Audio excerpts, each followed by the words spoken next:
అన్నా నమస్తే. తెలంగాణ కుటిల రాజకీయాలు ఈ దొంగాట దునియాల మళ్ళీ ఒక నిండు ప్రాణం ఆగమైపోయింది. డ్రైవర్ పని చేసుకుంటూ భార్యా బిడ్డల్ని సాదుకుంటూ అమ్మ బాపులను చూసుకుంటాగా పోరగానికి ఎంత దుఃఖం ఏమొచ్చింది చెప్పు. ఎందుకు అట్లా చచ్చిపోవాలి అని నిజంగానే దిమాకులకి ఏమెక్కింది అనుకోవాలా. ఈ యావత్ కథ వెనుక ఎవడెవడు ఉన్నాడో అందరికీ తెలుసు. అరే అన్నలు తమ్ముళ్ళు, జర మీరు ఇట్లాంటి ఆగం పనులు మాత్రం చేయకండి. చేసే ముందర మిమ్మల్ని నమ్ముకున్న మీ పెండ్లాం, మీ బిడ్డలు, మిమ్మల్ని కన్న అమ్మ బాపుల పేర్లన్నా ఒక్కసారన్నా తలుచుకోరా. గిసంటి పిచ్చి ఆలోచనలు ఎందుకు చేస్తుర్రు అన్న ఒకటే ముచ్చట చెప్పుర్రి నాకు. గిసంటి కులం మతం అని రెచ్చగట్టే ఏ ఒక్క దొంగ నాయకుడన్నా కానీ పిల్లల్ని ఒక్కసారైనా రోడ్డు మీదకి నిలబెట్టిర్రా? నాయకుల పిల్లలు బంగారు బొమ్మ లెక్క అద్దాల మేడలో మంచిగుంటే మీరు మాత్రం ఇట్లా దిమాక్ లేని పనులు చేసి మీ బిడ్డల బతుకుల్ని ఆగం చేసి అనాథల్లా వదిలేస్తారు. ఏమైనా మంచిగుందా అని పని?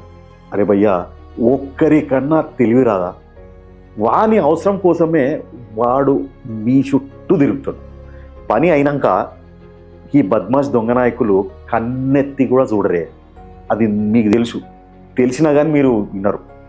మీ ప్రాణాలను పణంగా పెట్టాల్సింది గిసొంటి పనికి మాలిన రాజకీయ నాయకుల కోసం కాదు బిడ్డ. మిమ్మల్ని కన్న తల్లిదండ్రుల కోసం, మిమ్మల్ని నమ్ముకున్న ఒక ఆడబిడ్డ కోసం, మీ కడుపున పుట్టిన మీ బిడ్డల కోసం. ఈ దునియాల ప్రతి నాయకుడి ఆశ ఆరాటం ఒకటే, ఫైనల్గా గద్దెనెక్కి కూర్చోవడం. గీ దందాల ఎంతమందిని బలి చేయిందికైనా వెనుకాడరు గీ నాయకులు. గీ ముచ్చట మీకు అర్థమైతే లేదానే? 20 ఏండ్ల కింద, అంటే 20-25 ఏండ్ల కింద లేని ఈ కుల రాజకీయాలు ఇప్పుడే ఎందుకు వస్తున్నట్టు?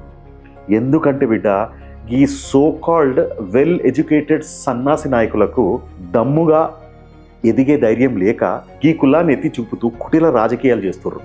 ఇప్పుడు బిడ్డ సాయేశ్వర్ చారి ఎవరైతే చచ్చిపోయిండో గాని పేరు చెప్పుకొని వీళ్ళు ఫేమస్ అవుతారు తప్ప కొన్ని దినాల తర్వాత గా బిడ్డల్ని కుటుంబాన్ని పట్టించుకునేటోడు ఉండడు. ఆ పార్టీని నమ్ముకున్నోళ్ళు అగ్గికి ఆహుతులైతుంటే వాళ్ళని రెచ్చగొట్టిన నాయకుల్లో ఒక్కడైనా సచ్చినట్లు చరిత్రలో ఉందా? లేదు కదా. డిగ్రీలు, పీజీలు, పెద్ద పెద్ద చదువులు చదువుతున్న బిడ్డలు మీరు. ఏమైంది మీకు? వాళ్ళు రెచ్చగొడితే మీరు బుర్ర పెట్టకుండా చచ్చిపోతురు. రిజర్వేషన్లు ఉండాలి, కాదనడం లేదు. కానీ ఆ ముసుగుల ఈ దొంగ నాయకులు ఏం చేస్తున్నారో మీ నెత్తికి ఎందుకు సమజైతలేదు? ప్లీజ్ ఈ సందైనా మారండి, ఆలోచించుండ్రి, సోచాయించుండ్రి. ఈ దునియాల మన కోసం ఏ రాజకీయ నాయకుడు కనీసం చెప్పులు కూడా వదలడు. మరి గట్ల మనం ఎందుకు మన ప్రాణాలను వదిలేయాలి?